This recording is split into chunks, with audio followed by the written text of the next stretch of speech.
పాక్లో వరుస ఆత్మాహుతి దాడులు 25 మందికి పైగా అమాయకులు బలయ్యారు. వందలాది మందికి తీవ్ర గాయాలయ్యాయి. బీఎన్పీ ర్యాలీ లక్ష్యంగా ఆత్మాహుతి దాడి జరిగింది.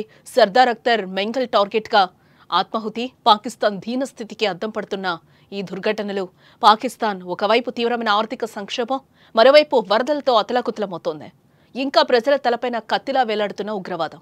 ఈ పరిస్థితులు చాలదన్నట్టుగా ఇప్పుడు ఆత్మాహుతి దాడుల ప్రళయం ఆ దేశాన్ని వణికిస్తోందని చెప్పుకోవచ్చు. ఒకే రోజు 3 వేర్వేరు ప్రాంతాల్లో జరిగిన ఆత్మాహుతి దాడులు పాకిస్తాన్ను భయంతో కుదిపేశాయి.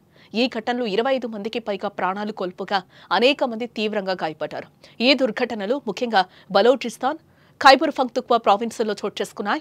బలోచిస్తాన్ నేషనల్ పార్టీ వ్యవస్థాపకుడు అతావుల్లా మెంగల్ వర్ధంతి సందర్భంగా ఒక భారీ రాజకీయ సభ నిర్వహించారు.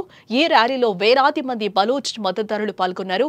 అదే సమయంలో ఒక ఆత్మాహుతి దాడిదారుడు తనను తాను పేల్చేసుకున్నాడు. ఈ భయానక దాడిలో 14 మంది అక్కడికక్కడే ప్రాణాలు కోల్పోగా 30 మందికి పైగా గాయపడ్డారు. అక్కడ ఈ ఘటనలో మృతుల సంఖ్య మరింత పెరిగే అవకాశం ఉందని కూడా స్థానిక అధికారులు చెప్తున్న సిచ్యువేషన్స్ కనిపిస్తున్నాయి. ఈ దాడిని మాజీ ప్రావిన్షియల్ ముఖ్యమంత్రి బీఎన్పీ నాయకుడు సర్దార్ అఖ్తర్ మెంగల్ను లక్ష్యంగా చేసుకుని జరిపినట్లుగా పోలీసులు గుర్తించారు ఇప్పటికే. అయితే అదృష్టవశాత్తు ఆయన ఈ ప్రమాదం నుంచి సురక్షితంగా బయటపడ్డారు.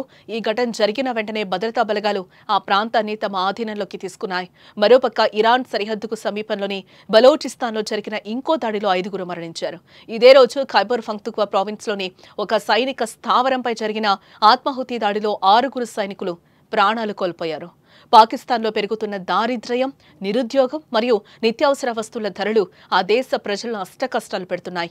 దీనికి తోడు దేశవ్యాప్తంగా వరదలు పంటలను, ఇళ్లను ధ్వంసం చేసి ప్రజలను రోడ్డున పడేశాయి. ఈ క్లిష్ట సమయంలో ఉగ్రవాద దాడులు ఆ దేశ పరిస్థితిని మరింత దిగజార్చుతున్నాయి.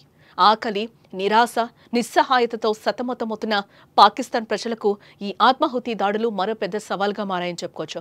ఈ దుర్ఘటనలు ఆ దేశ పాలనపై, శాంతి భద్రతలపై ప్రజలకున్న నమ్మకాన్ని మరింత దెబ్బతీశాయి. పాకిస్తాన్ ఇప్పుడు అక్షరాల కత్తి అంచు నడుస్తోంది. ఈ పరిస్థితి నుంచి అది ఎప్పుడు బయటపడుతుందో చూడాలి.